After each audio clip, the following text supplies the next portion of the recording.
Yes, lads, welcome back to the channel. Welcome back to Touchline Facts, bruv. First and foremost, I want you all to smash the fucking like button, bruv. Subscribe if you are new, bruv. Big up to every one of you. Big up to the support on the channel recently.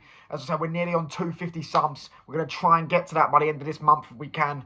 So, you know what I mean? Big up to every one of you that has been subscribing. Big up to everyone that's been liking the videos and watching the videos. And we'll be live today at 4:30 UK time, probably for... you know, a bit of an Ipswich Town Man United preview, discussing who I'd start. Everyone's back fit and all that stuff. But today we're going back with another Daily Mail type thingy. The international break is over, but we still got to discuss some news, and I'm going to discuss some news. Gary Neville's comments. I'm going to be discussing Gary Neville's comments on Marcus Rashford, which he basically said what I said a few weeks ago, or a few days ago, should I say. And Pep Guardiola signs a new deal at Manchester City. 1 year extension, so he'll be there next year, and he's got an option with another year of extending it, which is actually kind of, you know, I want to get into that. You know, I'm not crying about it, by the way. Heads up, I'm not crying about it. I'm actually happy he's actually going to stay.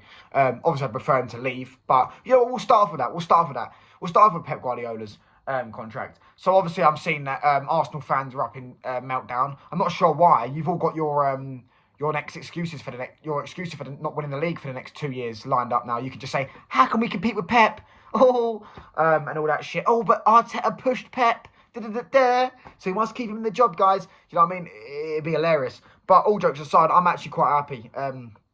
Because I'm one of the people that's never complained that Pep's been here. I'm one of the people that's never complained about the money they've spent. I'm one of the people that's never complained about the charges and all that shit. Might have a bit of banter here and there, but I don't really care about it.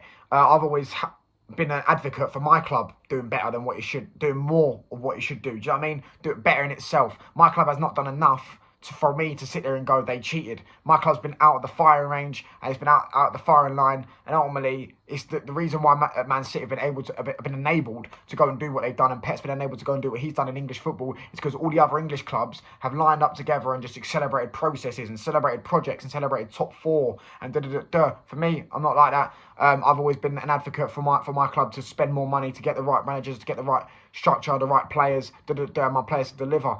And yeah, he's staying for another 2 years. Hopefully that gives us some more time to sort it out, and hopefully by that time we actually might be able to beat him to a league title. Will we do it? I don't think so. Probably not. I hope so.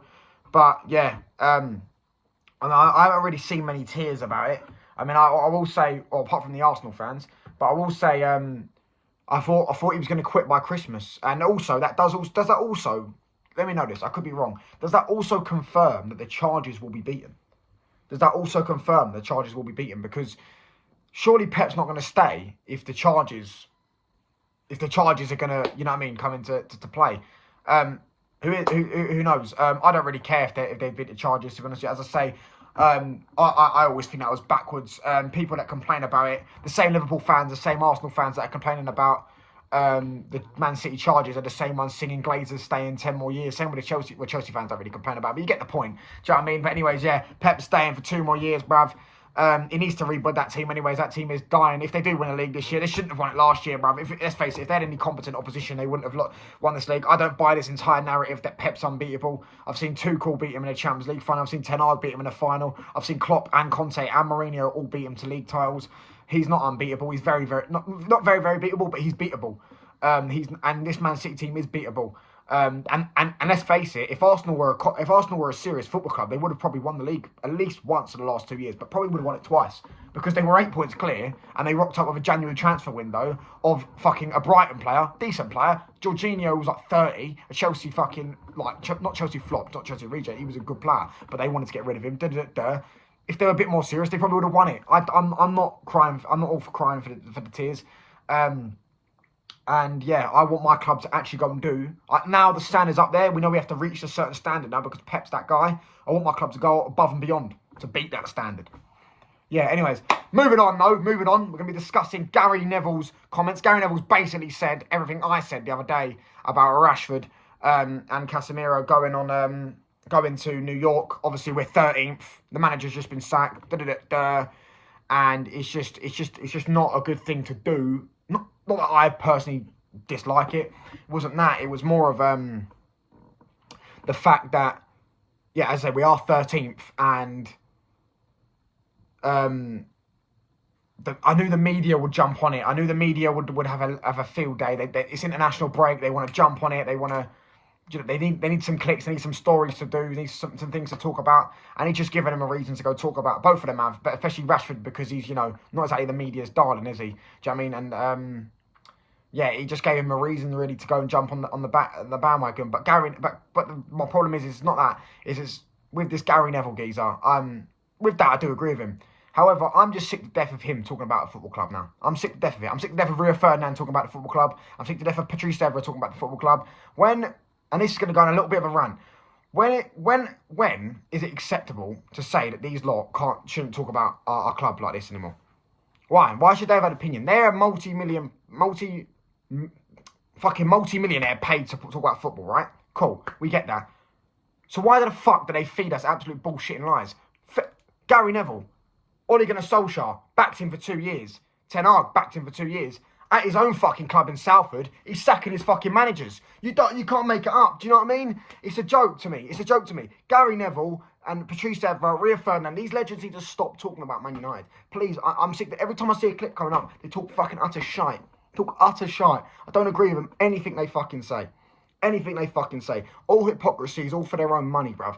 I'm sick to death of our club turning into fucking Arsenal. Yeah, with their legends get sold out for the pound note. Yeah, old Martin Keown when he sits there and sucks off Arsenal and then he releases a book a few days later. I'm sick to death of it all. Yeah. And this isn't really on topic with the Gary Neville scenario, but it will be, because I guarantee in a few weeks' time or a few months' time, there'll come a time where Gary Neville says something that he just is a fucking idiot thing to say, but you know what I mean, line his own pockets, bro. Yeah, openly admitted that Ten Hag fucking Ole Gunnar Solskjaer should have been sacked, but but only backed him because he was his mate. Do you know what I mean? Do you get what I'm saying? It's backwards. Please don't take notice of these legends. They only say what is popular, what will get them money, and what will keep their money flowing. Obviously I saw Rio Ferdinand as well talk about the fads things, and I'm like about Garnacho, and I just think, you lot, you must think we're born yesterday. Gary Neville, as I said, sacked his managers at Salford, but told us we have to back Ole Gunnar Solskjaer and we have to back Ten Hag. And Rio Ferdinand was in a Man United a period of time where Fergie was cutting Beckham's hair off, and fucking Ronaldo was getting bashed by the players every week and week out. Keane was screaming and shouting at him, but God forbid, a fan says to Garnacho, pass a bit more and work on your first touch. Do you know what I mean? Oh, but he's got the most GA, he's got more GA than Saka. Yeah, and fucking Barnsley, mate. Does it mean you should know better, Rio, man? I expected better from Rio, bruv. I expect better from these legends, bruv. You know what I mean? He actually come out and said that, by the way. He's got most GA this season and all that shit. I'm like, bro, against who? Do you know what I mean? Against fucking who? Like, come on, mate. You should know better. Especially when they've been in the winning sides. They're a disgrace, mate. Do you reckon they could ever have done that at United? Do you reckon they would have ever allowed that? Fergie would have allowed that? Because I don't think he would have. Anyways, gone off topic a bit there, but yeah, do hit the sub button if you are new, bruv. Smash the like button up, bruv. And yeah, big up to every one of you. Live later on, watch along probably tomorrow, and then watch along for the United game on Sunday. Bash!